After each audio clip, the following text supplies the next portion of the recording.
Hello there, internet.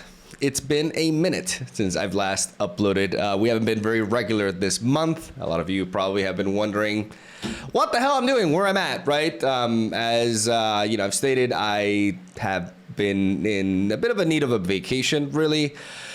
And July has been a month where we've really slowed things down because of that, and it's been doing me a lot of good. But we have a brand new set to talk about, and I've actually kept myself leak free because I was expecting this expansion to be announced within the Pokemon event, I think it's called, like basically the day where they had just like announced and streamed like a bunch of different Pokemon games.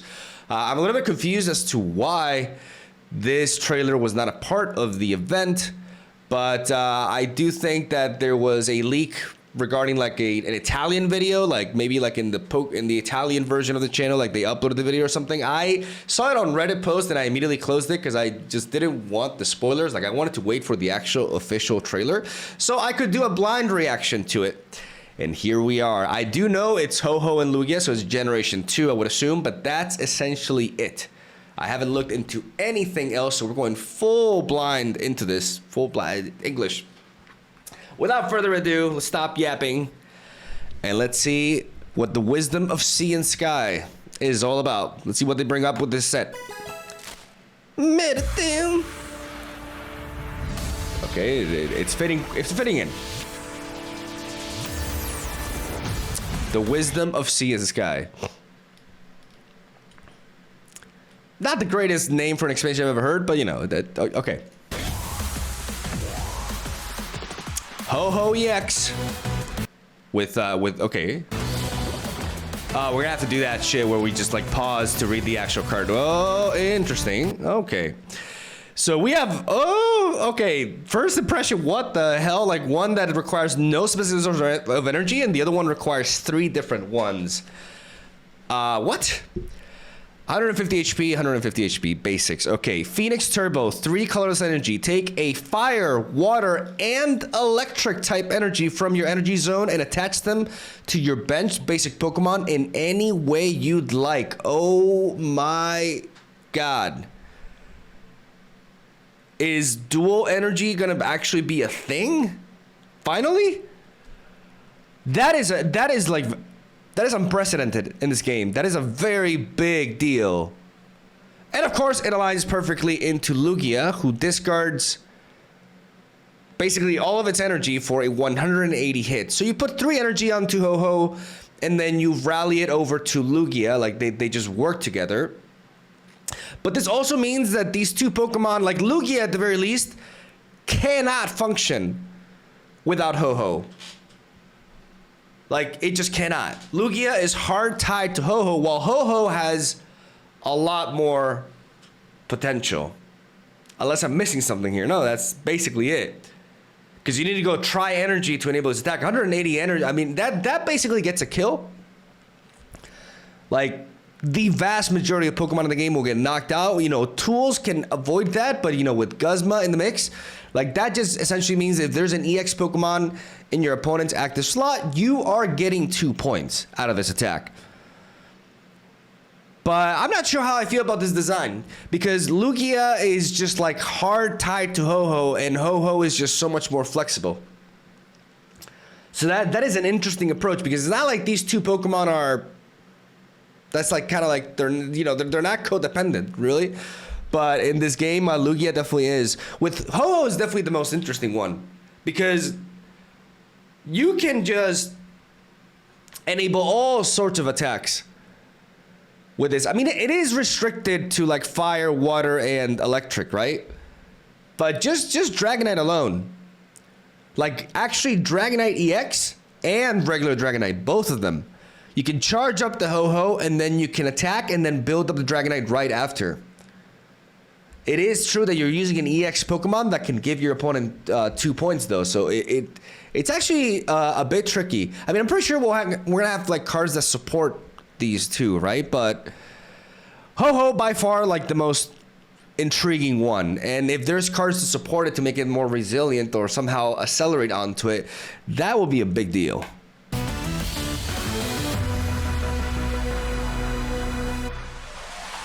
That's it.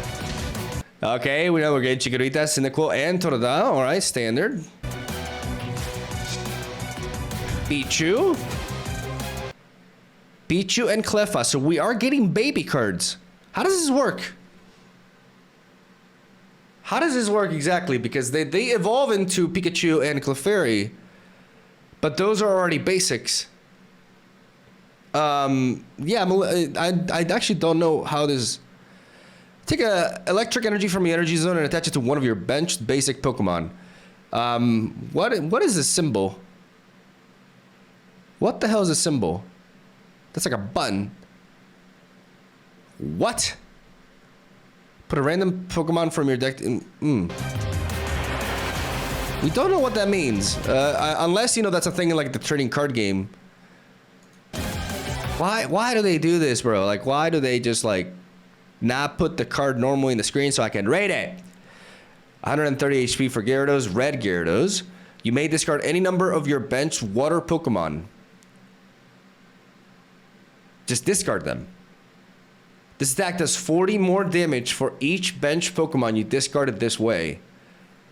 So if you discard two water bench Pokemon, you're dealing 100 damage for 2 energy, which is kind of cracked, right? Though not the craziest thing in the world, because Starmie deals 90 damage for 2 energy in a stage 1 evolution as well. If you discard 3, this attack can cap out at 140 for 2 energy, which is absolutely wild, but it is costing you 3 Pokemon in the bench, which means you already have to run Gyarados in a deck with more Pokemon than normal. So you would have to probably run Gyarados, I would assume, like just the stage 1 evolution line for Gyarados and then a bunch of like basics to dispose of. But that also hinders your consistency. This card is kind of whack. This card is whack as hell. And it's just like one attack. Yeah, I don't see it with this guy. Because you're paying a big price for like a really powerful attack, but it's just one attack. Like you can't just keep discarding Pokemon to feed this guy. Like you're just gonna have like one strong attack with him. But as a finisher, the problem is if you're using me as a finisher, you're losing Pokemon in the process, so you need to have other Pokemon in the bench to follow it up with. Really weird card to evaluate, honestly.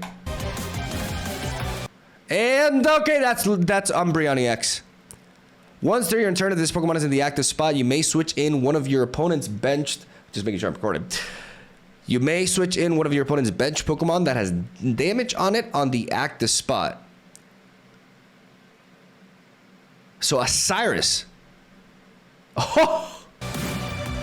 Oh, an ongoing Cyrus. A Cyrus ability.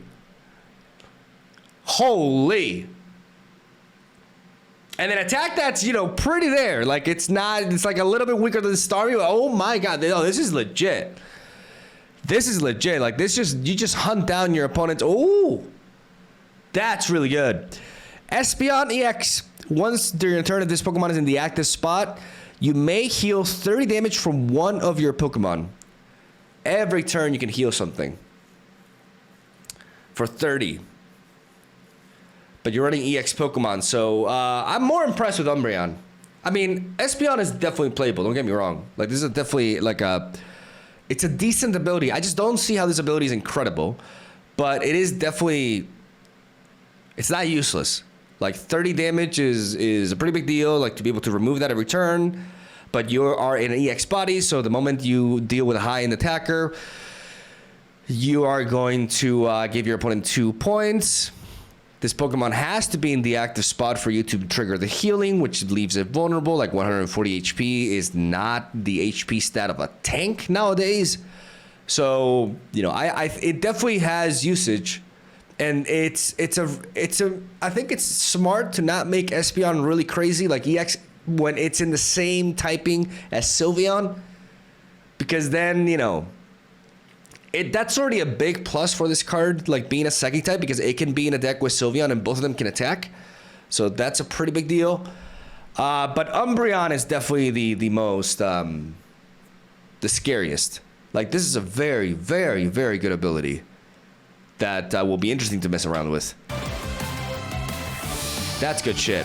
And okay, we got 2 supporters and a new tool. Okay, let's look at supporters first. Lyra, switch your active Pokemon that has damage on it with one of your bench Pokemon. So whoa. So it's like a leaf, but you can actually, wow. That's really good news for decks with like, you know, stuff like Snorlax, right? You can swap things with like an insane retreat cost as long as they get hit. And now you have stuff like Ilima and this to swap them around. It's kind of like, it's breaking into an area that, you know, other things do very similar stuff, but it does provide you with a resource that allows for like really high end, you know, Pokemon that are not meant to be swapped around, you know, to be swapped around. So it has that usage, but I think it's going to be very niche because of that. It's basically like a Celesteela. It's like if your Pokemon is damaged, you can have a Celesteela-like effect on a trainer card. So it's not groundbreaking, but it's adding something. Like it's definitely giving quite a few decks like a really, really useful resource to just navigate around, like, you know, the rigidness of their design, right? Like the high retreat cost, just like making up for like the ridiculous HP stat or whatever. Interesting card. Definitely very interesting. Worth experimenting with for sure. It can be an aid for like just what I think immediately is just like it can be a support for stuff like Ilima based strategies as well. And then we got Silver, who I know, you know, spoilers, is Giovanni's son. I got my Pokemon lore. Still top tier. Your opponent reveals their... Whoa! Choose a support card you find there and shuffle it onto your opponent. What? Oh! Oh, this card is so toxic. They did it. Oh my god, they actually did it. Thought Erasure. Thought Erasure, or I honestly probably Thought Seize is a bit. Oh my, they actually incorporated hand interaction. This makes going first really good.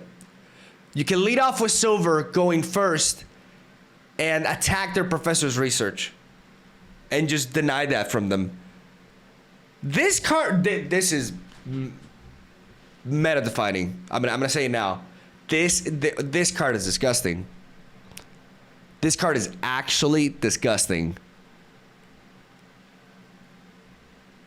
The thing is, it's not a good top deck later, right? So, but oh my god, it's gonna be so annoying to go second against somebody and they Silver and they take away your professor's research and then you just don't draw, right? Like a lot of games, finding your professor's research, being able to draw through your cards early is a massive deal. And this card can just absolutely disrupt that. And it can also serve in the late game. Like in the late game, it can give you information in your opponent's hand and be like, oh, that's Cyrus? Let's get that out of there. Wow. Wow. They actually went there. I didn't know. I didn't think they would do that in Pokemon Pocket due to the design of the game, the 20 card decks. They actually incorporated legitimate discard. Legitimate hand interaction that can be applied as early as turn 1. That's gonna have consequences. Just letting you know, that's gonna have this card is gonna have big consequences. Holy. This catches my attention more than the Ho-Ho and Lugia, all that other shit. Like this is the big deal here. Wow, they actually did it. Holy. Yeah, I don't know how to feel about this, to be honest. I'm kind of scared about this card. I think this card is going to be... You guys have, like... Annoying fall short. Like this... Oof. Yikes. Okay, let's move on. Pokemon Tool, Rescue Scarf. If the Pokemon this card is attached to is knocked out by damage from an attack from your opponent's Pokemon, put it in your hand instead of the discard pile.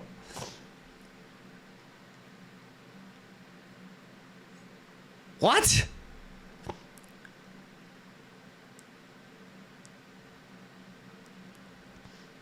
That's insane.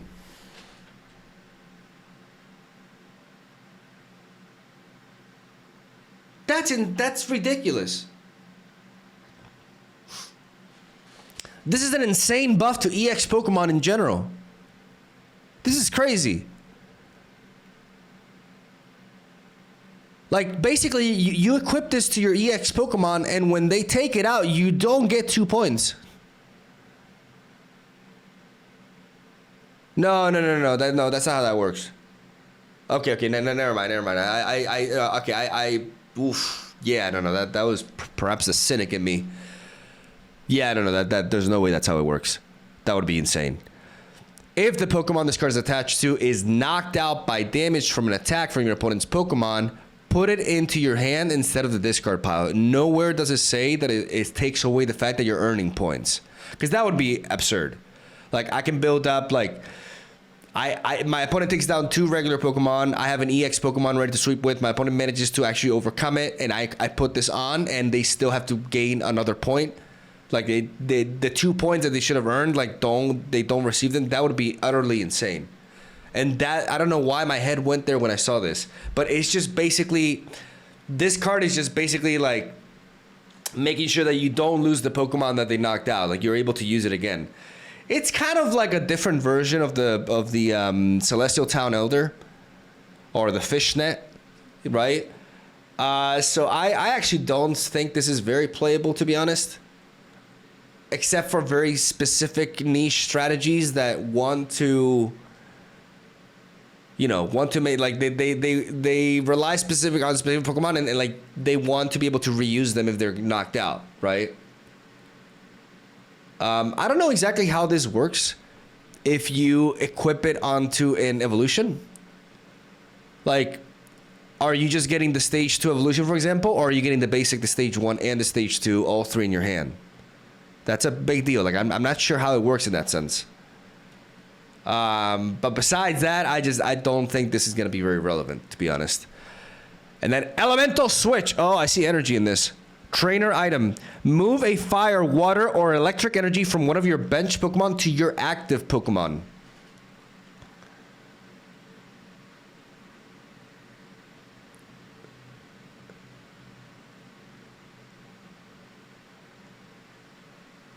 Interesting.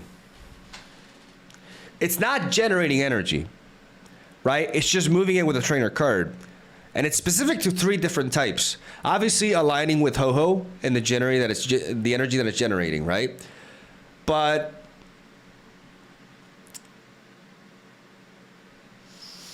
aside from that, it's just like, okay, so this can work really well with Zeraora, for example. That comes to mind. Like, Zeraora can just generate the energy, and then you can use this without having to have Zeraora get taken down with the cord. You can just use this and rally it over something in the front. So already for electric type decks, this card is definitely going to see play there. For water, it works with Manaphy too. Like, you're ramping, and it's essentially, this is a Dawn. This is a Dawn that is limited to 3 types of, like, 3 energy types, but it's not a supporter.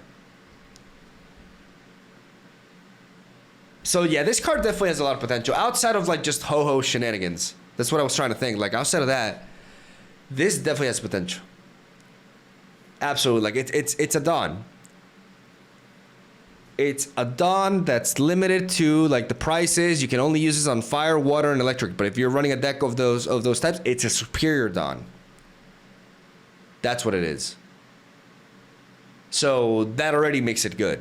And again, with Zeraora, with Manaphy, and I don't know, maybe even like Moltres, you can definitely, I mean, the thing is, like, with Moltres, not so much because you just, like, allocate. But with Zeraora and Manaphy is, like, what really comes to mind. Like, this card is very useful in those situations. And I think that's the end, right? On Wednesday, July 30th. So 6 days from now, the expansion comes out. So Lugia just seems to, like, automatically go with Ho-Oh and, like, nothing else. So I'm not particularly excited for even though I out of these 2 legendaries, I actually like Lugia more. I think Ho-Oh is by far the most interesting because Ho-Oh goes with Lugia, but Ho-Oh can also go with a lot of other things. And it's going to be interesting to analyze, like, the Dragon card specifically and seeing how they could benefit from this sort of, like, ramp effect. Because Ho-Oh requires colorless energy, Ho-Oh can go anywhere. It is a fire type, but it can go anywhere. And that, it's kind of wild how restricted Lugia is and how free Ho-Oh is in exchange. Like, the deck building possibilities with Ho-Oh are just astronomical. And Lugia is just like airtight into like one thing. Correct me if I'm wrong. Maybe I'm missing something with it, but I don't really think I am. And then aside from that, Silver. Silver is like the biggest. Silver is like the what? Like, oh Jesus. Oh God, this card. This card is gonna make a lot of people uninstall. I'm gonna say it now. And yeah, I don't. And somebody explained to me like, what is this? What is this button? Does anybody know? Is this a thing in the Pokemon, like in the actual trading card game? Because I do not know what this means. And they haven't really clarified it later. I just don't know. And the Gyarados, you know, the guy, yeah. Umbreon is stonks. Umbreon is absolute stonks. And Espeon will be playable just because it's in the same typing as Sylveon, like I mentioned. Thank you for coming to my TED Talk.